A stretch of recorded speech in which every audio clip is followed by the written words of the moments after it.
अरुण साहब, ये जो आपने कहा कि मुलाकातें भी होती रहती हैं, ज़रा इस पर रोशनी डाल दें। और दूसरा, आप समझते हैं कि एहतसाब मिशन में इमरान खान साहब की नाकामी, अपोजिशन इसका भरपूर फ़ायदा उठाएगी और बिलखुसूस नून लीग? ना, नाकामी तो हो गई, मैंने वादे कर दिया। बाकी और मुलाकातों पे मैं कितनी रोशनी डालूं? मैं जर्नलिज्म करना है, मैं छोड़ना तो नहीं है। आपका क्या ख्याल है? अच्छा, कि मैं रोशनी डाल के अपने घर चला जाऊं? ठीक है। अरुण साहब, एक ब्रेक लेते हैं और ब्रेक के बाद कुछ पाक अमरीका ताल्लुकात बात करेंगे। और यूएस डेमोक्रेसी समिट में पाकिस्तान ने शिरकत नहीं की। आज वज़ीर-ए-आज़म पाकिस्तान से अमरीकी सेनेटर्स ने मुलाकात भी की है। इसकी अहमियत क्या है और मुहर्रिकात क्या थे और असरात क्या होंगे पाकिस्तान के यूएस डेमोक्रेसी समिट में शिरकत ना करने के? ब्रेक के बाद बात करते हैं। ब्रेक के बाद एक बार फिर से आपको खुशामदीद कहते हैं। यूएस डेमोक्रेसी समिट में पाकिस्तान ने शिरकत से इनकार कर दिया है। जो बैनुल-अक़वामी उमूर के माहिरीन हैं, उनका ये भी कहना है कि पाकिस्तान ने अमरीकी समिट में चीन और रूस की वजह से शिरकत नहीं की। बाज़ाब्ता तौर पर पाकिस्तान की जानिब से इनकार तो कर दिया गया है। हारून साहब, ये बात किस हद तक दुरुस्त है कि पाकिस्तान जो है वो रूस और चीन की वजह से शिरकत नहीं कर रहा, और इस इनकार के पाकिस्तान अमरीका ताल्लुकात पे क्या असरात होंगे?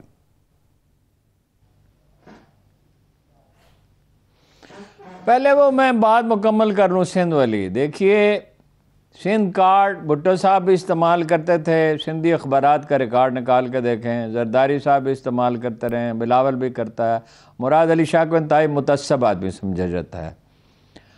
और वो वहाँ चूँकि डिलीवर नहीं कर सके, अंदरून सिंध गुरबत जो है अंदरून यानी बलूचिस्तान के अलावा सबसे ज़्यादा गुरबत अंदरून सिंध में है। बहुत बुरी हालत, बहुत ही बुरी हालत है। और इस कोरोना के बाद जो महंगाई की लहर आई है, उसमें हालत और भी ज़्यादा ख़राब हो गई। वो नफ़रत जब इनके ख़िलाफ़ पैदा होती है तो उसका रुख ये पंजाब की तरफ मोड़ते हैं और वफाक की तरफ मोड़ते हैं, दरअसल पंजाब ही की तरफ। इसलिए कि इनके पास कोई जवाब तो नहीं है, तअस्सुबात की आग भड़का कर उससे फ़ायदा उठाने की कोशिश करते हैं। मसलन ये कहते हैं कि पंजाब पानी चोरी करता है। बिल्कुल कोई, ये कहते सिर्फ इल्ज़ाम लगाते, सब्सटेंशिएट नहीं करते। पानी इनको इनके हिस्से से ज़्यादा मिलता है, बजट भी ज़्यादा मिलता है। 1800 अरब रुपए मिले हैं पिछले 3 साल में, तो वो किधर गए पैसे? वो उसका हिसाब किताब तो ये नहीं दे सकते। पानी चोरी होता है शुमाली सिंध में, ऊपर वाला हिस्सा जो है वो पानी चोरी करता है और जनूबी सिंध को नहीं मिलता। और ये सिंधी जागीरदारों का एक क्लब है पीपल्स पार्टी। जागीरदार के फायदे के लिए देखिए, यहाँ 1800 रुपये आपने गंदम की कीमत रखी, उन्होंने 2000 रुपये क्यों रखी? इसलिए कि जागीरदार को फ़ायदा पहुँचाना है। आपको बताया है कि ये हर पुलिस अफसर, हर डिप्टी कमिश्नर, हर सरकारी मुलाजिम का तकर्रर इस नुक्ता नज़र से करते हैं कि इलेक्शन जीतने में मदद दे, लेकिन एक हद होती है। कल के खुदा अब इनसे तंग आई हुई है। अब आपका दूसरा सवाल क्या था? जी सर, यूएस डेमोक्रेसी समिट में पाकिस्तान की अदम शिरकत, बैनुल-अक़वामी माहिरीन ये कहते हैं कि रूस और चीन की वजह से भी पाकिस्तान शिरकत नहीं कर रहा। ये तासुर किस हद तक दुरुस्त है और इस शिरकत ना करने के पाक अमरीका ताल्लुकात पे क्या असरात होंगे? देखिए, चीनी आपसे कभी नहीं कहते, रूस के साथ हमारे ऐसे गहरे ताल्लुकात ही नहीं हैं कि वो हमें वो मतलब ये अपनी ये बहुत हल्का सा इशारा कर सकते हैं कि हमारी ये ख्वाहिश है। और चीनी भी आपको कोई डिक्टेट नहीं करते। अमेरिका के साथ पाकिस्तान के ताल्लुकात का किस्सा बहुत पहले ख़त्म हो चुका है। इनफैक्ट पाकिस्तानी अवाम अमेरिका से बहुत बुरी तरह बेजार है। पाकिस्तानी फ़ौज भी बहुत बुरी तरह बेजार है। या उनकी लॉबीज़ हैं जिन पे वो बेपनाह सरमाया से ये खर्च करती है। मसलन एक वो ह्यूमन राइट्स कमीशन है, उसके एक साहब हैं, अब उनका नाम क्या लेना, कई दफ़ा मैं बता चुका हूँ नाम लेके। उन्होंने एक मजमून लिखा है एक अखबार में जो CIA के ज़ेर असर है कि मुसलमान रोज़े अव्वल से ज़रा गौर फरमाइए, इल्म दुश्मन है। और उसका सबूत उन्होंने ये दिया कि सिकंदरिया की एक लाइब्रेरी जनाब उमर फारूक आज़म के दौर में जला दी गई। सिकंदरिया में कोई लाइब्रेरी ही नहीं थी। ये वेस्ट के हिस्टोरियन कहते हैं। ये 1 सदी पहले ये कज़िया उठा था और अल्लामा शिबली नमानी ने उसका जवाब दे दिया था, वो बात ख़त्म हो गई। एक पादरी ने कहानी गढ़ी थी। ये अमेरिका के लोग हैं यहाँ पे, तनख्वाहदार। अजीब बात है, ये कम्युनिस्ट होते थे किसी ज़माने में, फिर ये हो गया सोशलिस्ट, फिर हो गया सेकुलर, फिर हो गया लिबरल।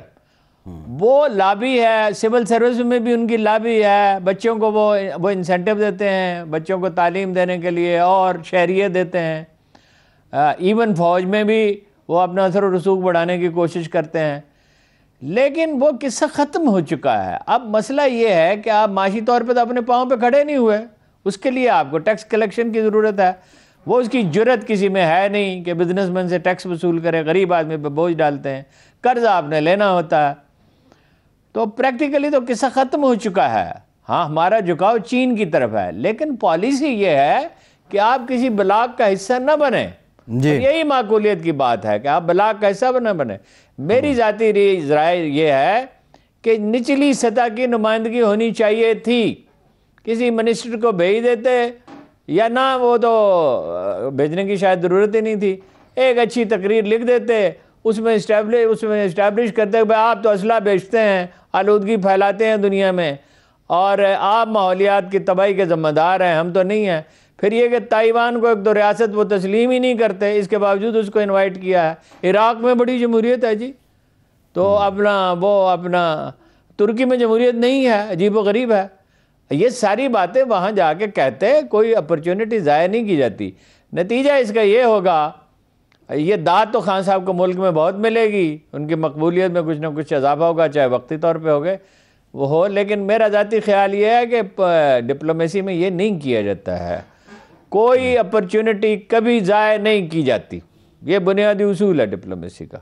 लिहाजा इसके मुज़मरात तो होंगे, अपना वो फैटफ में आपको तंग करेंगे, जारी रखेंगे, वो आपको IMF में के ज़रिए तंग करेंगे, लेकिन एक दूसरा पहलू भी है। दूसरा पहलू ये है कि अमेरिका ये अफोर्ड नहीं कर सकता कि पाकिस्तान को राइट ऑफ कर दे, ये मुमकिन नहीं है। सेंट्रल एशिया का दरवाज़ा पाकिस्तान है, अफ़गानों से एंगेज करना है तो पाकिस्तान के ज़रिए एंगेज करना है, सेंट्रल एशिया से एंगेज करना है तो पाकिस्तान के ज़रिए करना है। फिर पाकिस्तान की दफाई ज़रूरियात जो हैं वो सब की सब या वो ख़ुद पूरी करता है या चीन से असला ख़रीदता है, इटली से ख़रीदता है, रूस से ख़रीदता है। अमेरिका से अब हम असला नहीं ख़रीदते, इमदाद हमारी उन्होंने बंद कर रखी है। बहुत कोई ख़तरनाक असरात नहीं होंगे, लेकिन मैं ज़ाती तौर पर इस फैसले को दुरुस्त नहीं समझता। अरुण साहब, ये जो आपने कहा कि मुलाकातें भी होती रहती हैं, ज़रा इस पर रोशनी डाल दें। और दूसरा, आप समझते हैं कि एहतसाब मिशन में इमरान खान साहब की नाकामी, अपोजिशन इसका भरपूर फ़ायदा उठाएगी और बिलखुसूस नून लीग? नाकामी तो हो गई, मैंने वादे कर दिया। बाकी और मुलाकातों पे मैं कितनी रोशनी डालूं? मैं जर्नलिज्म करना है, मैं छोड़ना तो नहीं है। आपका क्या ख्याल है? अच्छा, कि मैं रोशनी डाल के अपने घर चला जाऊं? ठीक है। अरुण साहब, एक ब्रेक लेते हैं और ब्रेक के बाद कुछ पाक अमेरिका ताल्लुकात बात करेंगे। और US डेमोक्रेसी समिट में पाकिस्तान ने शिरकत नहीं की। आज वज़ीर-ए-आज़म पाकिस्तान से अमरीकी सेनेटर्स ने मुलाकात भी की है। इसकी अहमियत क्या है और मुहर्रिकात क्या थे और असरात क्या होंगे पाकिस्तान के US डेमोक्रेसी समिट में शिरकत ना करने के? ब्रेक के बाद बात करते हैं। ब्रेक के बाद एक बार फिर से आपको खुशामदीद कहते हैं। US डेमोक्रेसी समिट में पाकिस्तान ने शिरकत से इनकार कर दिया है। जो बैनुल-अक़वामी उमूर के माहिरीन हैं, उनका ये भी कहना है